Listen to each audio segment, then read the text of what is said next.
하나님 말씀은 열왕기상 20장 31절에서 34절까지입니다. 우리 같이 한 목소리로 함께 읽겠습니다.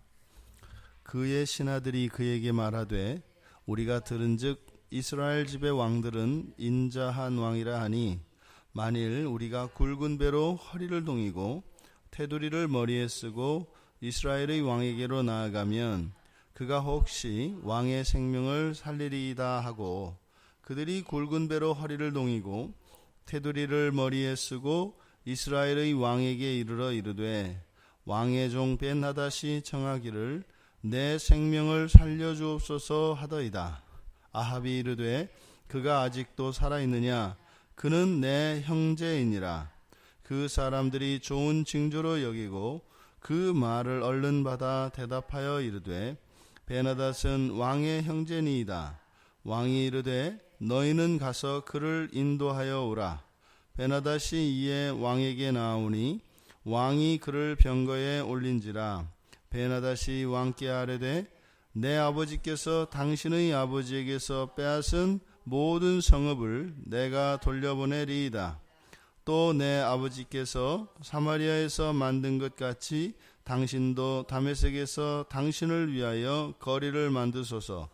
아합이 이르되 내가 이 조약으로 인해 당신을 놓으리라 하고 이에 더불어 조약을 맺고 그를 놓았더라. 아멘. 설교 제목을 만국조약이라고 정했습니다. 만국조약. 지금 아합과 벤하닷의 인생 역전이 일어났죠. 이제 아합이 벤하닷에게 주라 부르던 시절이 바로 앞이었습니다. 그런데 이제 거꾸로 벤하닷이 이제 왕에게 주라 부르고 있습니다. 인생이 이런 겁니다. 그래서 낮이 있으면 밤이 있고 산 꼭대기인가 싶으면 그냥 저 아래 계곡 바닥에 떨어지기도 하는 것. 그래서 인생을 이렇게 세웅지마라고 이야기하지 않습니까? 그러니까 참 부질없고 참 가벼운 것이 인생인데 그 안에서 무엇인가 의미 있는 것과 정말 소중한 무엇, 심지어는 내 목숨과도 바꿀 만한 무엇이 있는 것이냐, 그 안에서 찾습니다. 다 알면서도 그렇게 우리가 아는 대로 행하지 않고 우리의 아는 것과는 다르게 막연한 그 무엇에 우리가 알지 못하는 그 무지로 인해서 그렇게 알면서도 저지르는 그런 실수를 하며 살아가는 것이 보통의 인생입니다. 근데 그거야 모든 사람들이 그렇다 치더라도 중요한 것은 그런 과정에서 우리가 실수를 하거나 잘못해서는 안 되는 것이죠. 그런데 오늘 이 이야기에서 아합은 굉장한 잘못을 저지릅니다. 우리들에게 교훈을 주고 시사하는 바가 큽니다.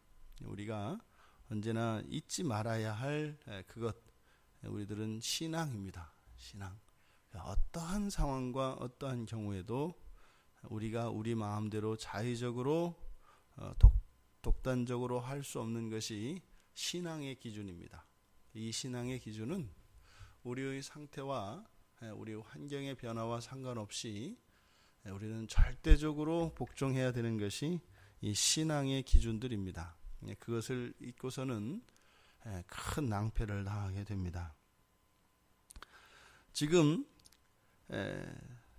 벤하닷의 신하들이 이스라엘에 대해서 내리는 평가가 이스라엘 집의 왕들은 인자한 왕이다, 이렇게 얘기를 합니다. 이것은 왕들 그 개인에 대한 평가라기보다는 지금 고대 근동이 전부 왕정을 가지고 있는 정치제도입니다. 그런데 이스라엘만큼은 좀 달랐습니다. 왕정은 왕정인데 거기엔 누가 있어요? 선지자가 있어서 늘 하나님의 말씀에 따라 나라를 다스리도록 견제하는 기능을 합니다.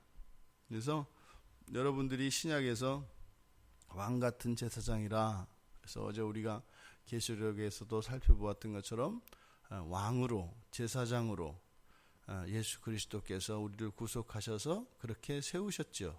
근데 여러분들이 선지자는 아닙니다. 그래서 어떻게 해요? 왕이고 제사장이라 할지라도 늘 하나님 말씀 앞에, 하나님의 눈 앞에 서 있어야 하는 것입니다. 그래서 어느 누구도 하나님의 말씀을 거스를 수 있는 사람은 없습니다. 그러하기 때문에 지금 이스라엘의 이 왕정 자체는 이스라엘을 제외한 고대 근동의 다른 나라들과 차별화되는 겁니다. 차별성이 있는 겁니다.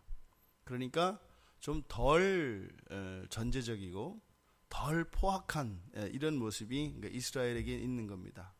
고대 왕제도라고 하는 것은 무시무시한, 그러니까 하나님이 가지는 절대 권력을 왕이 가지고 있다고 생각을 하기 때문에 이스라엘과 주변에 있는 나라들과는 분명히 차별화되었던 겁니다. 바로 그 이야기를 이스라엘 집의 왕들은 인자한 왕이다 이렇게 얘기하는 겁니다. 이건 결코 아합 그 개인에 대한 평가가 아니라 이스라엘의 왕 제도에 관한 것이다. 그리고 이어지는 내용은 용서를 구하는 이런 관례에 해당하는 겁니다. 그래서 굵은 배로 허리를 동이고 테두리에 머리를 쓰고, 그런데 이 부분 테두리를 머리에 쓰는 것, 이것은 이제 그 목에 두르는 걸 말합니다. 목에. 그래서 내 목숨이 당신께 있습니다. 그래서 전적인 굴복을 표시하는 당시의 관행들입니다. 그래서 용서를 구하면 용서를 받지 않겠느냐, 그렇게 이들은 생각을 했습니다. 그대로 행했고 아합에게 자비를 구했죠. 그랬더니 아합이 뭐라고 해요? 베나닷의 안부를 묻더니 그를 이제는 뭐 형제로 여긴다. 여기서 형제라고 하는 것은 외교적 그 관행이죠. 형제로 여긴다. 이것은 동맹입니다. 동맹국으로 여기는 것을 말합니다. 그래서 베나닷을 데려와라. 지금 여기서 일어나고 있는 장면, 이것이 우리가 조심해야 합니다. 지금 28절에 이 큰 나라, 이 큰 무리를, 이 나라를 여호와께서 이스라엘의 손에 붙이셨습니다. 이것은 무슨 뜻이에요? 너를 승리자로 만들어주겠다. 그런 의미 있습니다. 그런데 이들이 얻은 승리는 전혀 자신들과 상관없는 승리라고 그랬습니다.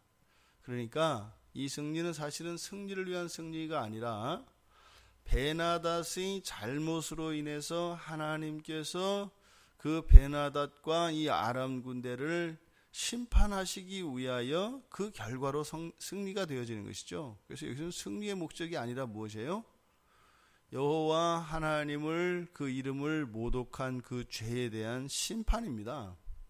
그러니까 여기서는 아합의 승리로 지금 잔치를 벌이는 장면이 아니라 벤하닷에 대한 하나님의 심판으로 인해서 떨어야 되는 장면이에요. 근데 아합은 여기서 뭐 하고 있어요? 잔치를 벌이고 있습니다. 기분 내고 있습니다. 형제라니요. 여호와를 뭐라 그랬어요? 여호와는 그게 산의 신이라서 골짜기에서는 힘을 못 쓸 거다. 평지에서는 아무 힘도 못 쓸 거다. 제가 갑자기 그 생각이 나네요. 제가 평생에 진짜로 이렇게 그 친구랑 싸운 게 딱 한 번 있어요. 싸우자고 해가지고 같이 이제 싸운 게. 근데 그때 욕이 이게 그 개의 새끼라고 하는 욕이 있잖아요. 그래서 개새끼 이렇게 욕하잖아요. 근데 그 욕이 막 저한테는 그 이제 우리 아버님은 제가 무서워했고 우리 어머님은 제가 사랑한 것 같아요. 그러니까 그거는 이제 그때 이제 어렸을 때 중학교 2학년 때였는데 그때 저한테는 그렇게 받아들인 거예요. 내 어머니를 욕하는 거로 받아들였어요. 그러면 내가 개새끼면 그럼 우리 엄마는 개라는 얘기냐? 근데 그 친구로서는 황당했을 것 같아요. 지금 생각해 보면. 근데 저한테는 그게 도저히 받아들일 수가 없었어요. 그래서 이제 싸운 적이 있거든요. 하나님을 능멸하고 모독했습니다. 그래서 하나님이 심판했습니다. 그것을 용서할 권세가 나에게 있을까요? 매우 주제넘은 행동입니다. 이런 일들이 있습니다. 우리가 우리 인생 속에 이렇게 인생 역전되어지는 이런 그 순간에 우리들이 저지를 수 있는 그 범하기 쉬운 그 잘못이 바로 이런 부분입니다. 하나님의 주권을 넘어가는 겁니다. 은근슬쩍 넘어가는 겁니다. 이게 항상 언제 일어난다고요? 은혜가 충만할 때 일어난다고요. 하나님의 은혜가 막 부어지고요. 하나님이 함께 하시는 증거가 역력하고요. 또 내 안에 이런 은혜의 상태들이 아주 좋을 때, 이럴 때 우리는 살짝 발끝을 밀어서 금을 밟기 십상입니다. 지금 아합이 자신이 할 수 없는 행동을 하고 있습니다. 그러니까 왜 이런 일이 일어날까요? 이것이 사랑과 공의라고 하는 동전의 양면과 같이 어느 것이 절대로 양보되어질 수 없는 두 개의 가치가 사랑과 공의입니다. 사랑은 공의고 공의는 사랑입니다. 절대로 사랑이 공의를 해치지 않고 공의가 사랑을 해치지 않습니다. 지금 아합이 베나닷을 받아들이는 것은 이건 관용과 사랑이 아닙니다. 이것은 하나님의 공의를 깨트리고 침범하는 행동입니다. 그리고서 아합은 베나닷을 병거에 올립니다. 그리고 조약을 맺죠. 그래서 베나닷은 과거에 자기 아버지가 이스라엘 땅을 뺏었는지 어쨌는지 이건 역사적 사료에는 잘 나오지 않습니다. 그래서 그렇게 이야기한 건지 아니면 아합이 모르는 건지 모르겠지만 어쨌든 베나닷도 기분을 내고 있습니다. 살려줬으니까 나도 땅을 돌려드릴게요. 그러니까 또 이제 아합도 그랬으니까 우리가 형제합시다. 이게 인간들의 모습입니다. 그러니까 죄를 같이 협력하여 죄를 짓는, 합력하여 선을 이루는 것이 아니라 합력하여 악을 이루는 이러한 모습이 우리들의 삶 속에 일어납니다. 우리가 정신을 놓으면 이렇게 됩니다. 사랑이라고 하는 이름으로 이렇게 합니다. 그러니까 첫 번째로 우리가 여기에 이 아합이 했던 이 실수와 거의 실수에 방불하는 그런 일을 한 것, 우리들의 가정에서 이런 일들이 일어났습니다. 가정에서 사랑이라는 이름으로 이렇게 말도 안 되는 망국 조약을 세상과 맺은 겁니다. 그러니까 자기의 아내와 자기의 자식을 빼앗아 가려고 하던 원수입니다. 근데 그 사람과 평화롭게 지내는 것, 이것이 큰 그릇이고 마음이 너른 것일까요? 미친놈입니다. 미친놈이죠. 바로 조금 전까지 자기의 처자식을 다 데려가려고 하고 여호와 하나님의 저주하고 망발을 하던 놈을 형제라고요. 우리들이 이렇게 산다 이 말입니다. 세상이 예수를 향하여 하나님을 향하여 조롱하고 그게 뭐예요? 기독교를 손가락질하고 욕하는 겁니다. 그런데 그런 사람들과 어떻게 해요? 친구 맺는 것을 주저하지 않습니다. 심지어는 WCC라고 하는 아주 거창한 그럴싸한 이름을 가지고 이제는 친구 삼는 것 정도, 병거에 올리는 정도가 아니라 왕좌에도 한번 앉아보라고 하고 이러한 일들이 지금 오늘날 일어나고 있습니다. 그러니까 말도 안 되는 상황이죠. 그러니까 이미 오늘날 일어나는 이런 영적 타락과 이러한 불결의 이러한 일들이 어제 오늘 일이 아니고 이미 성경 안에 이렇게 교훈이 나와 있다는 말입니다. 예언이죠, 예언. 이렇게 된다고 하는. 아합은 기분을 내고 베나닷도 기분을 내고, 그러니까 둘이 왜 싸웠나? 우리가 이럴 줄 알았으면 진작에 사이좋게 지낼 걸 그랬지. 뭐 이랬지 않겠어요? 나는 당신이 뭐 이렇게 뭐 좋은 사람인지 몰랐어요. 뭐 성격이 좋으시네요. 뭐 하네요. 뭐 이렇게 해서 이것을 평화라고 생각을 하겠죠. 아합이 저지르는 이런 잘못, 그 이후 첫 번째로 자신의 승리로 착각하고 있습니다. 이것은 아합의 승리가 아니라니까요. 여호와의 심판이라니까요. 우리들이 세상을 살며 이런 일들이 일어납니다. 뭐가 좀 잘 되고요, 뭐 이렇게 문제도 없이 뭐 되는 것 같을 때가 있습니다. 우리의 승리일 때가 있고 또 나의 적들에 대한 하나님의 심판일 때가 있습니다. 이것을 잘 구별해야 합니다.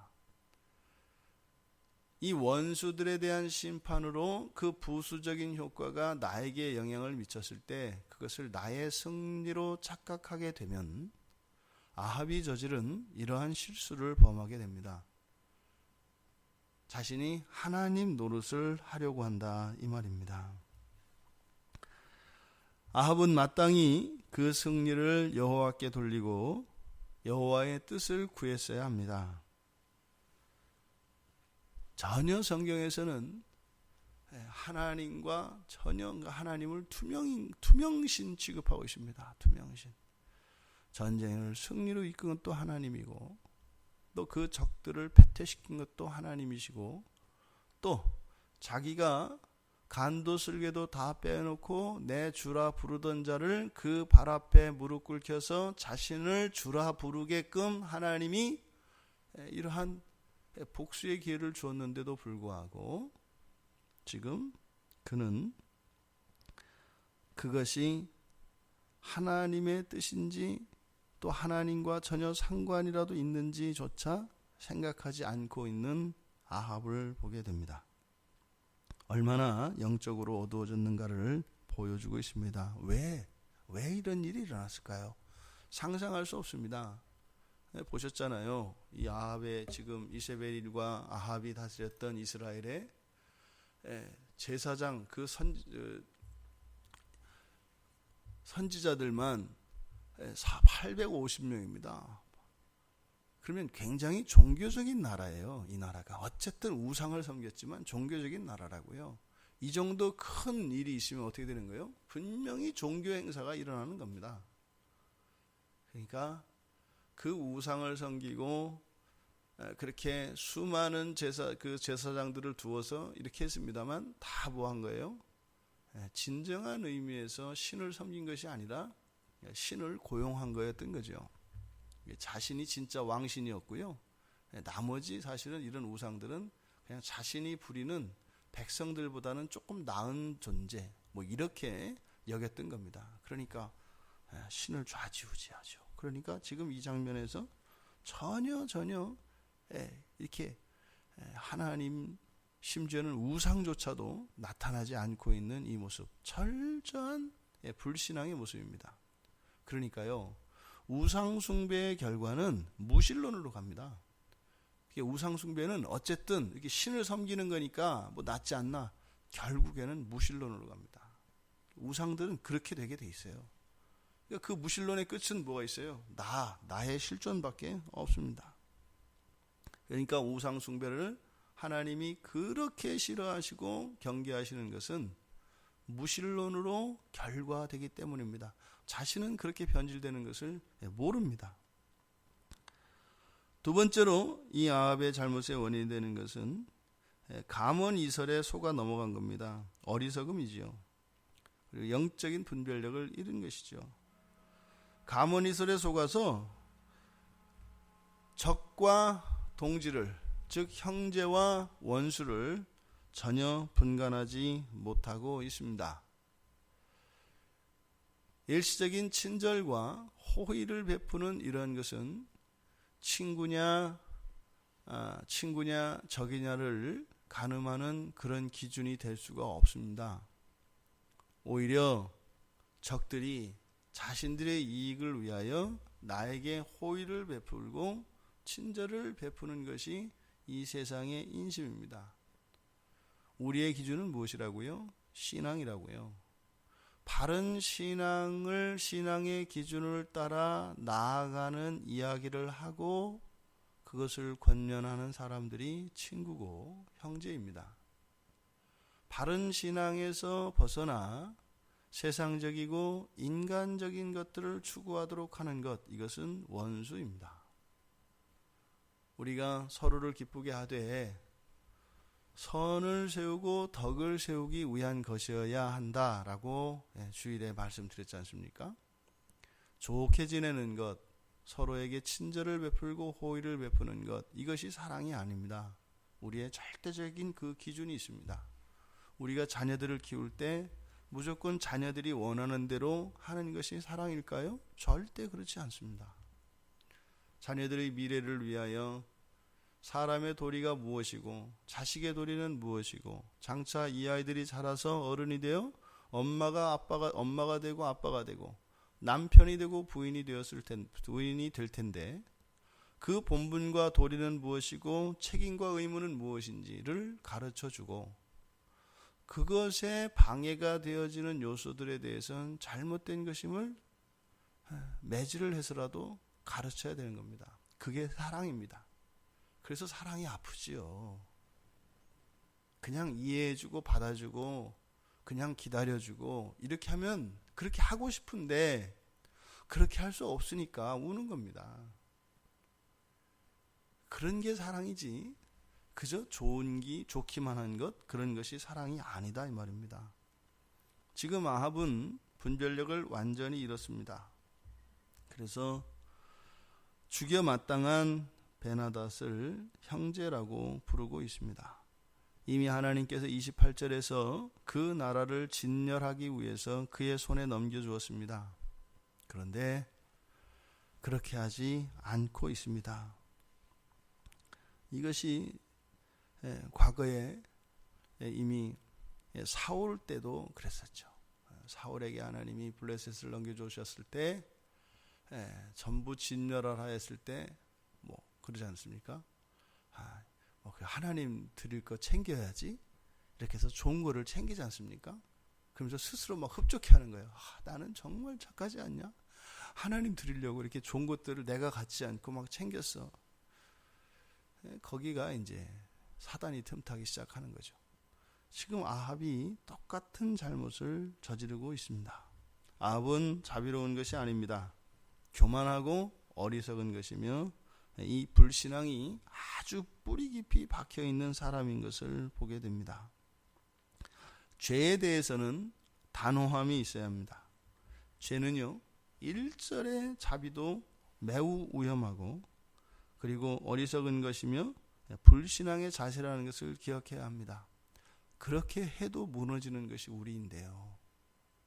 이미 마음가짐 자체가 이럴 수밖에 없어. 나는, 우리는 이렇게 하는 순간 이미 그것은 먹잇감이 되어서 낚싯바늘에 끼어진 먹잇감이 스스로 되는 것입니다. 그것은 때만 기다리고 있는 거죠. 그것은 미끼로, 다른 물고기를 낚기 위해서 미끼로 이용당하도록 스스로를 내버려 둔 것과 같습니다. 요즘에 심각하게 이렇게 일어나는 여러 가지 사회 문제들, 그 대표적인 것이 동성애 문제이고, 또 신앙적으로는 지금 이슬람교에 대한 굉장한 호의를 보이고 있는 포용전 정책입니다.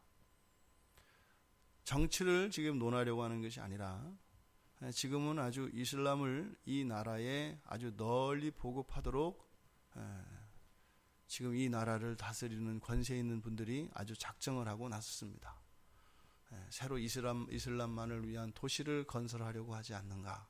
또 이제는 우리나라의 경제 기반 자체를 이제는 이슬람을 우리나라의 경제의 기반으로 삼아야 된다라는 게 지금 대통령의 생각입니다. 이게 어제 발표했더라고요.